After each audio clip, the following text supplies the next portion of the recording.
অন্তর্বর্তীকালীন সরকারের শপথ হতে পারে আজ বৃহস্পতিবার রাত ৮টায়।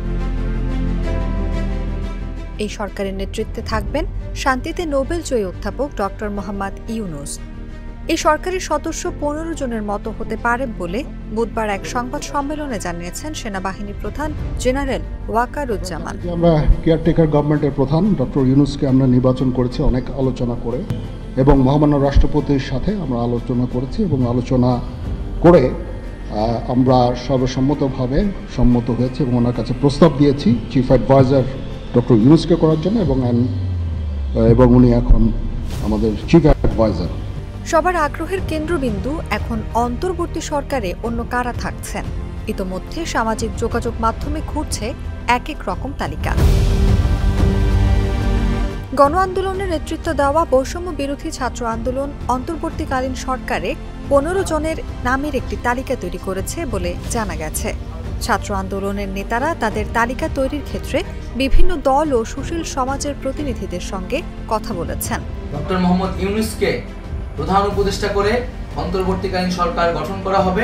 ডক্টর মোহাম্মদ ইউনূস আজ দেশে ফেরার পর তার সঙ্গে আলোচনা করে তালিকাটি চূড়ান্ত হবে।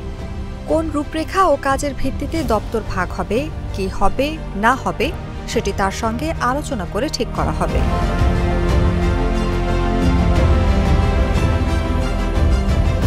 এ বিষয়ে বৈষম্য বিরোধী ছাত্র আন্দোলনের সমন্বয়ক আসিফ মাহমুদ আজ সকালে তার ফেসবুক আইডিতে লিখেছেন, ডক্টর মোহাম্মদ ইউনূসের নেতৃত্বে সিভিল সোসাইটির প্রতিনিধি, শিক্ষক, ছাত্র প্রতিনিধি, সংখ্যালঘু, ক্ষুদ্র নৃগোষ্ঠী ও আলেম সমাজের প্রতিনিধিত্ব নিশ্চিত করেই গঠিত হবে অন্তর্বর্তীকালীন সরকার।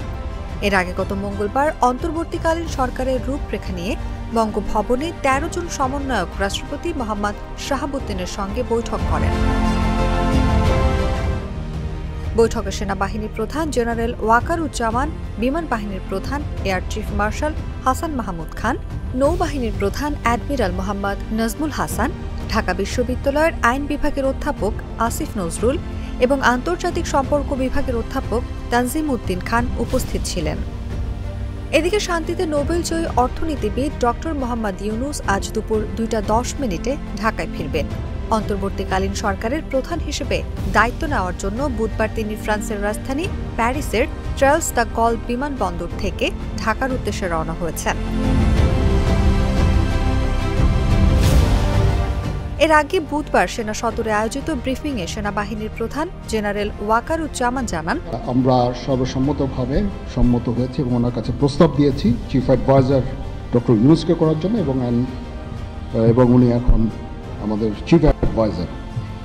কালকে আসবেন, কালকে হয়তো দুপুরে উনি এসে পৌঁছাবেন, আমি ওনাকে রিসিভ করতে যাব।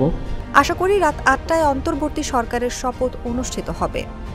এ সরকারে ১৫ জন সদস্য থাকতে পারে বলেও জানান জেনারেল ওয়াকারুজ্জামান। তিনি জানান, অন্তর্বর্তীকালীন সরকারের প্রধান হিসেবে মনোনীত ডক্টর মোহাম্মদ ইউনূসের সঙ্গে তার যোগাযোগ হয়েছে এবং শপথ অনুষ্ঠানের বিষয়ে কথা বলেছেন। সরকারের অন্য উপদেষ্টা কারা হবেন সে ব্যাপারে কিছু বলেননি তিনি। করিম চাচা, আপনার প্রিয় মানুষদের কখনো বিপদে ফেলতে চাইবেন না স্যার। তাহলে আমাদের বিপদে রাখা কি ঠিক হচ্ছে? এজন্যই বিজলি কেবলস সবচেয়ে ভালো ও নিরাপদ। ফ্লেম রিটার্ডেন্ট পিভিসি দিয়ে তৈরি বিজলি কেবলস, নিরাপদ আজীবন।